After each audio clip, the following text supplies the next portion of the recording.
How's it going, everyone? David here, reviewing the latest episode of Telltale's The Walking Dead: A New Frontier, episode 3. They really are kind of spacing their time with this, so hopefully that means they're polishing up on the story, but also polishing up on the gameplay, so I have faith in this. Now, being that we are now in episode 3, we're kind of in the thick of it, there will be spoilers in this review, because at this point, there's really not much more that I can talk about when it comes to the visuals of the gameplay, because for the most part, it's the same thing that you've kind of dealt with in the previous 2 episodes. The only thing that I will note on is that whereas this game still looks very good, it still looks very polished, it has some great cinematography, some great shots, a cinematic look to it, and some polished textures that I've never seen on a Telltale game before, that makes it look like a very fully realized three-dimensional world of The Walking Dead within that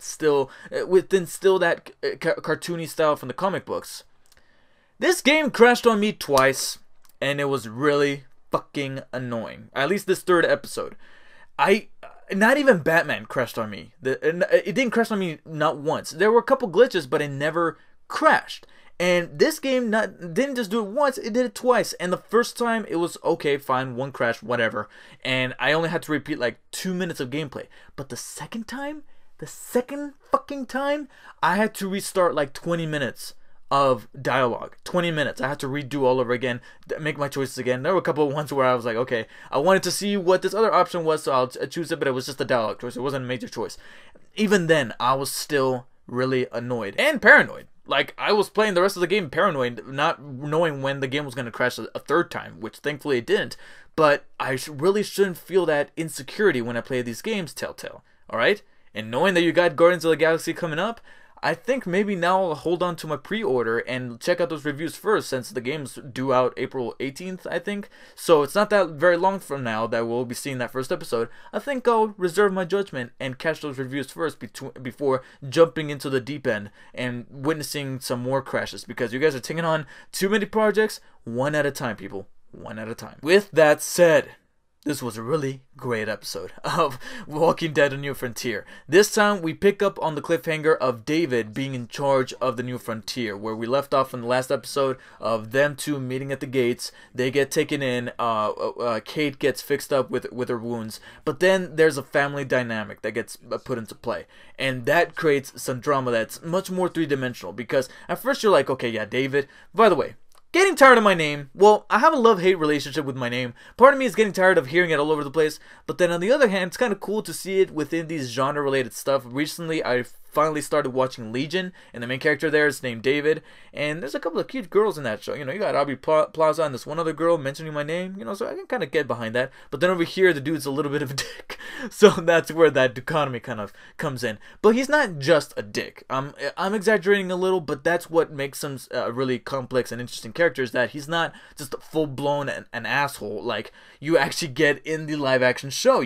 Because if this character was in the live-action show, he would be a full-blown asshole. Here, he is a bit much more rounded. There's moments where you feel like maybe he can snap, but then he kind of holds himself back. He tries to be like a family man and tries to take in Javi and tries to work with them so that they can hopefully survive within Richmond, which is the home front for the New Frontier. And what added more to the character that was really cool is that he's not necessarily the only one in charge. There's actually a little bit of a, I don't know what the word is. I don't want to call it a democracy, but it's much more like I don't want to say monarchy either. I'm blanking on the word. I know that there's a word for it, but he's not the only one in charge. He's not on top of everybody else. There's a collection of 3, or I believe 4 of them. One is in charge of the medical side of things, whereas the other one farms, and the other one has connections to other settlements. And then you got David, who's in charge of the military type of operations, where he's in charge of the guns and the people that hold the guns and all that. So he's gonna have he has that little frat boy military type of unit, and they all work together to rule over Richmond and to kind of decide who comes and who goes. And that was very cool. That's something that I've never seen before, because all these other settlements have that one person in charge. Kingdom has Ezekiel. Here you got 3, 4 that get together in one spot and decide who lives and who dies, who comes and who goes. And I thought that was really cool, not only for the establishment of Richmond and how the rules work within that setting. That was really cool to jump into, but also how David works within this, knowing that he's not the alpha male. He's just a guy that's part of the alphas, and that, again, kind of puts his personality in check, where, yeah, you have your moments where he's beating down on Javi, just like we saw in that flashback from, I think, the last episode, or the very first episode, but then he has his moments where he kind of hugs him. Personally, I made Javi make that answer. He gets asked one time where, is he a total asshole, or is he cool? And I gave the choice that was right in the middle, where he's like, he has his moments where he's awesome, and he has his moments where he could be kind of a douchebag. And he's a very complicated character, and I liked that they're making him much more rounded than he could have been in any other property. That in turn then made my choices as both Javi and Clementine feel very, very heavy. And yes, Clementine returns in this episode. Obviously, they couldn't keep Clementine that far off for very long, so that was very cool. Even though it's a little strange that right when Clementine arrives, Jesus then leaves. It's almost like Telltale knows that they can't handle too many character models on screen because, hey, look, the game's crashing twice. But with that aside, Clementine returns and you get yet another flashback, but here you see her side of how she sees David and how she played a role in Richmond, and why it is that it's very complicated for her to work with the New Frontier and why she resents them so much. And you see how her and AJ fit into that. And that was very powerful because AJ saying Clem like that, it hurt. It hurt. I'm usually not a fan of babies or kid characters, and when he cried when I put the needle in, I was like, oh, shut up. But that little Clem at the end, when you see it going from the flashback over to the present day, that actually kind of hurt me a little bit, and it really did pack that punch that I was looking for with a game series like The Walking Dead, and they nailed it right there and then. And also it made those choices, like I said, both as Clementine as Javi feel heavy, because on the one side, at the beginning, I was playing along with David and making my choices as saying, yeah, we'll play along, we'll be cool with Richmond, I'll say hi to people and be like that, so that hopefully that can work in my advantage later on. Maybe I can kind of rope in David to be on my side. But then we jumped into Clementine, I made choices as her, and that's when I'm like, shit. The stuff that I was saying as Javi, or the way that I was I was being complacent with David, now that's kind of biting me in the ass, because now I'm seeing it through Clem's eyes, and now I'm having like this internal conflict within myself.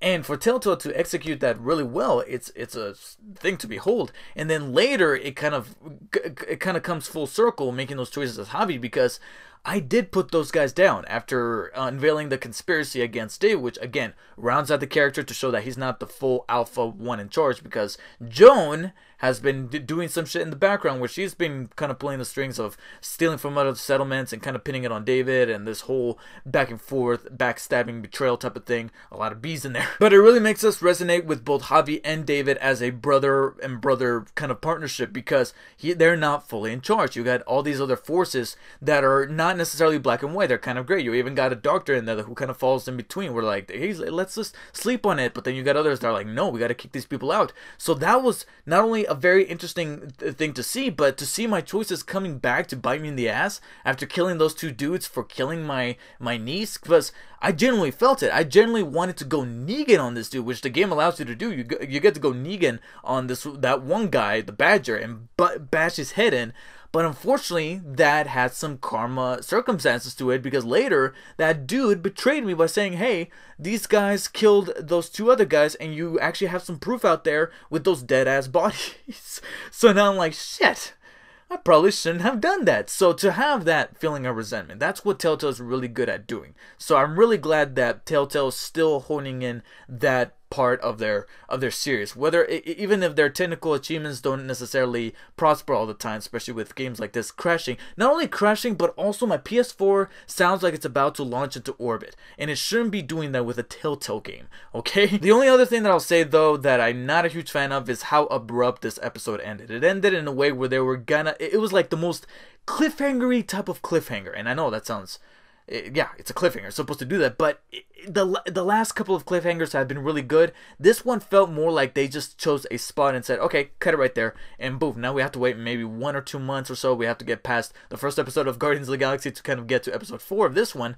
So it does feel a little abrupt to end where it did, because cutting to black like that and then immediately rolling the credits, I felt just a little unsatisfied with the point that they ended it on. And I think we could have ended few seconds in. I mean, I think that something could have unfolded to kind of give us an even bigger punch to kind of end on, like a really cool last shot to see what it's all about. But what I always look for in a Telltale game, which is character and story and those choices that really matter and have some emotional weight to, were executed very well, despite my discrepancies with the presentation. Whether or not it looked good, crashing twice and making me replay that much of the game within a segment is just guys, come on. I can't overlook that. That's some certain points off right off the bat.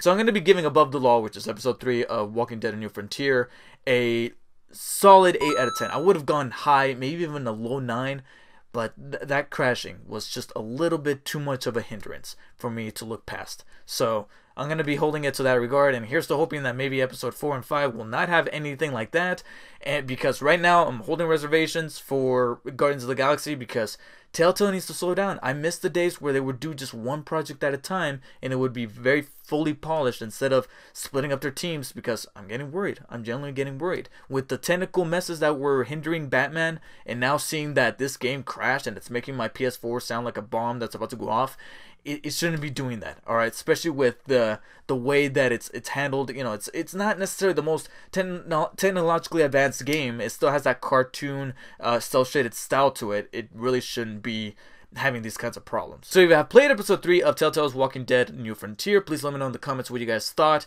Do you think that the choices were really well executed, or do you think that that ending was a little too abrupt? Please let me know all of your feedback in the comments. And you know the deal, hit the thumbs up, share the video, subscribe for more reviews, especially for those reviews on the remaining episodes of Walking Dead: New Frontier, as well as the show, because this is a Walking Dead themed weekend. Not only with a review of this episode, but we also got the season 7 finale of The Walking Dead. Big shoes to fill. Come on, AMC.